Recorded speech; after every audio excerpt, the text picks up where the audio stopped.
Hi guys, my name is Denasia Paul. I'm 23 years of age and I'm the owner of Daisy Trendy Styles.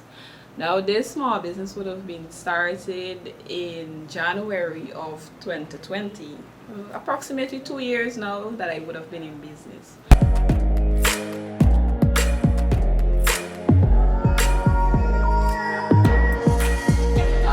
So what's the reason behind the name? So when I first started, my selection was Trendy Styles 592. Trendy Styles, from the name you get the point. It must be trendy, clothing, fashionable, and same time affordable. However, when I went to register, they would have mentioned to me that someone else would have already taken that particular name. So you either add something to the beginning or you add something to the end. And it was like in a quick 5 minutes something. So I decided, what, Daisy is my call name, and I would have liked to stick to the trendy styles. So I just switched it to Daisy Trendy Styles, and from since then I've been operating on the Daisy Trendy Styles. So what's the most difficult thing in getting started? The only difficulty I had was finding a good vendor or finding someone that can supply me clothing and accessories, handbags, and so forth. Yes, but remember you want to offer the public quality stuff, so that was somewhat of a difficult part in me starting, finding a shipping company to get the stuff to you in a timely manner, paying affordable rate. But I didn't have the intentions of a location as yet, because when I started with pre-orders, so simply you pay down, then you come after with the balance, when I would have provided whatever to you. It's like 6 months now or so I would have actually had a physical location. So that is basically my difficulties. Finances and everything for me would have come along because I was a public servant, so I had a 9 to 5 and I just used the little that I would have been getting on a monthly basis, turn it over as much as I could, and that's why I'm here today. What was your support system on this journey? So far, the support would have come from family and friends, but mostly in the cases of promoting me, resharing a post, tagging the Instagram account. But financially, it actually was done by myself. Like I said, with the little finances that I would have had from working a 9 to 5, saving, showing box hand. So what's it like managing a boutique? For me, most times, it's like I have a business hour. So most times I come out a bit before, prep, and then I start the day. But it's like you have to make the time for it.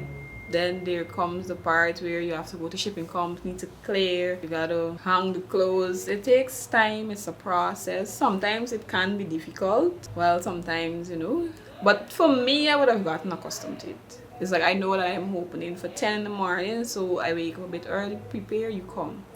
I know for a fact that I don't have a standard closing time. It fluctuates. Once you know, well, this is here, I have to do it, most cases you just get up and do it, at least for me. So what's the advantage of having a physical location?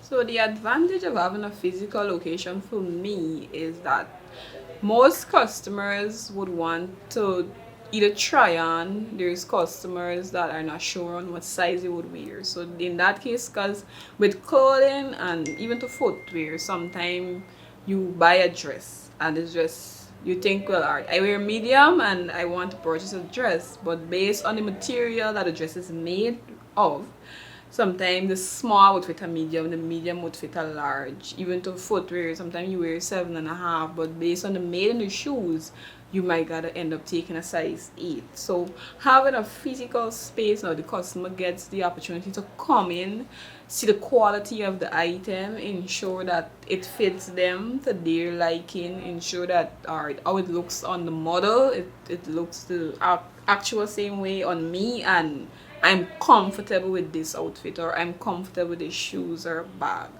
Also, it is very good because sometimes a customer say, alright, deliver this item to me.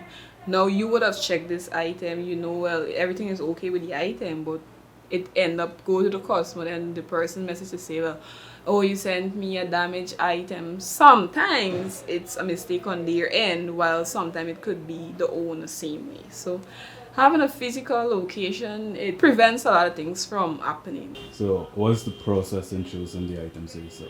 So my selection is made easy because of the fact that I used to do pre-orders. So with pre-orders, you go through whatever the supplier or the vendor has available to provide to you, and I would usually post different styles on my Instagram page, Facebook. And from doing pre-order for like a year, I would have had particular styles being chosen to, for customers. So based on the information from that and basically bringing in a few styles, how it was sold, I would have had a fair idea of what and what styles persons are looking for. Then I look at persons when they go out, and like my friends when they post different outfits and stuff, the styles that they would choose, whether it be something with their skin out, something covered, based on the individuals that I interact with personally on my personal social platforms, I would know as to what and what to bring. While starting out, were there any discouraging moments here?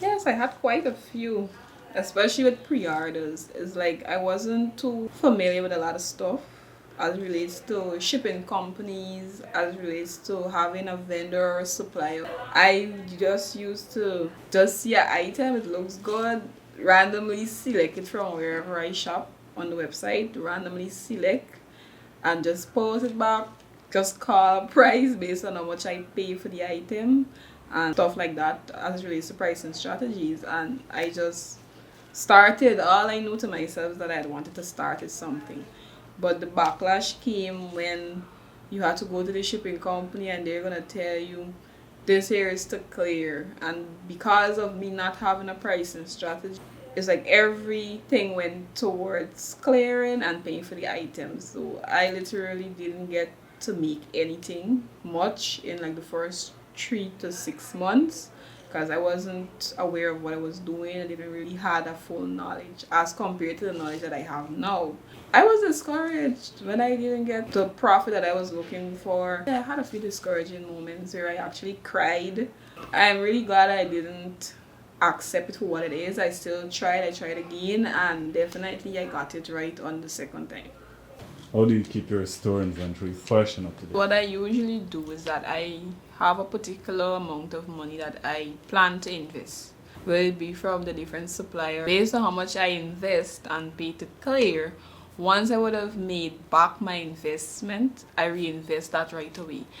So I have the profits and so forth coming after. I don't wait until everything is almost sold out then to make that reinvestment. It's like immediately after I would have received back my reinvestment, the investment money, and the money that I paid to clear the stuff from the shipping companies, I make one thing and turn that over immediately.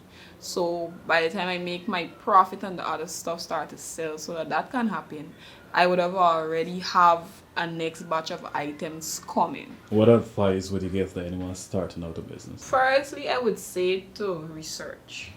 Do as much research as possible. There's YouTube, watch YouTube videos.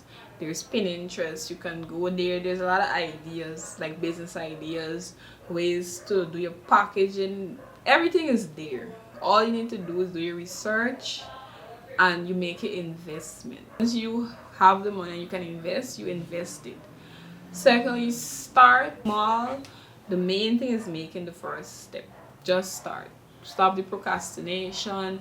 Oh, I don't know nobody wants to support me, I don't think I will get the support. Just start. Put yourself out there without looking back. Everything will fall into place. It's just the dedication. Be dedicated towards whatever you want to do. Be consistent and just put your mind, manifest what you want to see happening for yourself, business-wise, personally, and you watch things fall into place. Be stylish, be our customer. You can follow us on Facebook at Trendy Styles 592, Instagram at Daisy Trendy Styles, or you can feel free to WhatsApp me or call on 603-2613.